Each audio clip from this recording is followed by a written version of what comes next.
Salut tout le monde, bienvenue à nouveau sur ma chaîne. Donc aujourd'hui on se retrouve pour une nouvelle vidéo. On va parler des différents frais que tu vas devoir débourser pour commencer ton dossier d'études au Canada, ok?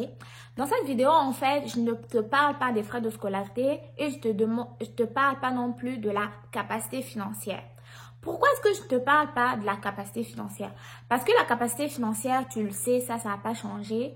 Donc, c'est entre 12 000 et 15 000 dollars que tu dois avoir dans ton compte pour démontrer que tu vas être capable de te prendre en charge pendant tes études au Canada. Et pour les frais de scolarité, je n'en parlerai pas parce que tu connais la bonne nouvelle si tu es sur ma chaîne depuis un bout.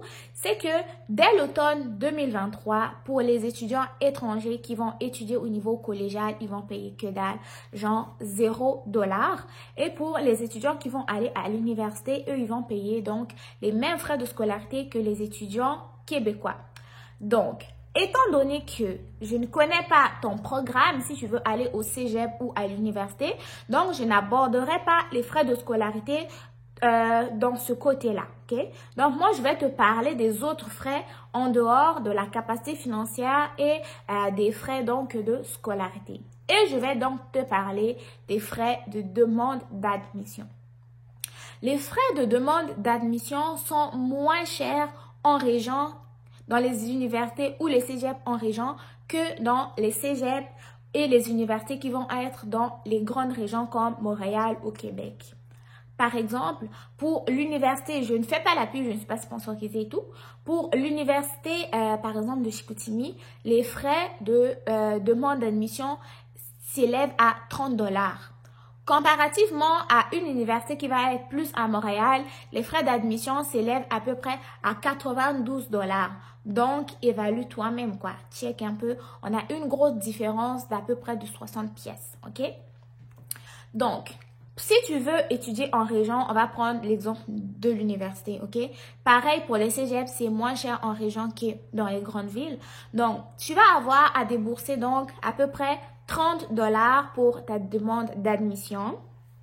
Ensuite de ça, pour ta demande du certificat d'acceptation du Québec, une fois que ton admission a été acceptée, les frais s'élèvent à 120 $. Ça, c'est fixe, en tout cas, jusqu'en 2022, en mai, le 29 mai. Aujourd'hui, 2022, les frais de traitement ou les frais de demande du certificat d'acceptation du Québec, c'est 120 $ par personne. Ensuite, après avoir demandé ton CAQ, tu vas devoir demander ton permis d'études et les frais pour la demande de permis d'études s'élèvent à 150 $ par personne, ok? Pour les demandes de CAQ ou les demandes de permis d'études, il n'y a pas de différence région ou grande ville, ça c'est l'immigration qui s'en charge, ok? Ensuite de ça, une fois que tu as payé tout ça, il faut prévoir donc les frais de repas et de logement qui peuvent s'élever jusqu'à 8 500 $. J'ai donné un gros montant de 8 500 $ parce que jusque-là, je ne sais pas dans quelle région toi tu veux aller étudier.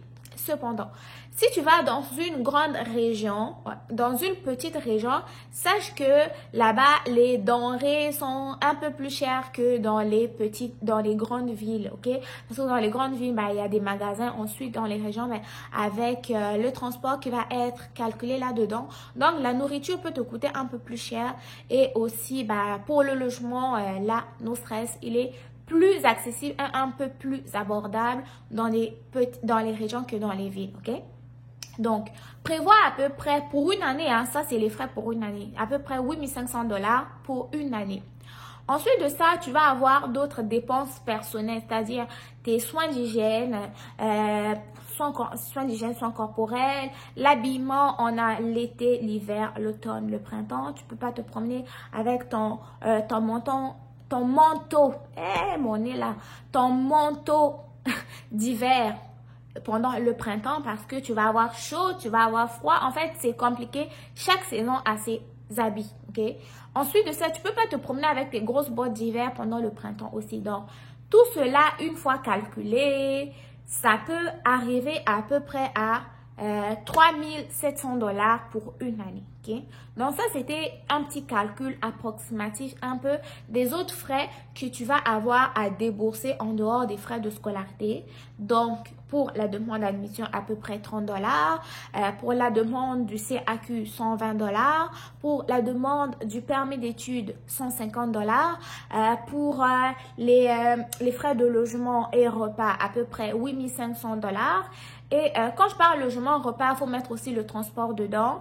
Et tu peux mettre aussi tes manuels scolaires dedans, tes uniformes de stage, pourquoi pas tes vêtements d'aller à l'école, tout ça dedans. Et puis pour tes dépenses personnelles, ben, il y a la coiffure, l'hygiène corporelle, les tresses si tu es une fille, les vêtements, les chaussures, les gants, les mitaines et autres.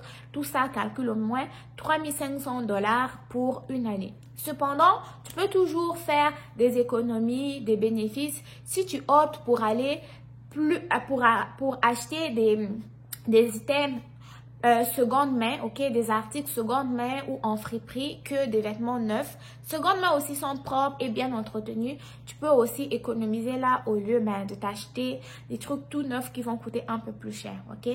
Donc ça, c'était une petite vidéo pour te parler un peu des différents frais que tu vas avoir quand même à débourser, même si tu paye rien comme frais de scolarité, ok? Donc, sachez que les frais de scolarité pour les étudiants étrangers donc auront changé dès l'automne 2023.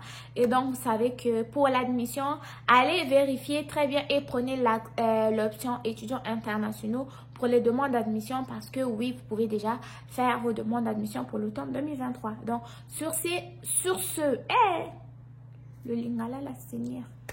Donc, sur ce, prenez soin de vous, faites attention à vous, bon succès dans vos différentes démarches. Et n'oubliez pas de vous abonner, de liker la vidéo. On se retrouve très bientôt pour une nouvelle vidéo, une FAQ, où j'aurai répondu dans toutes vos questions passées dans les directs ainsi que d'autres vidéos.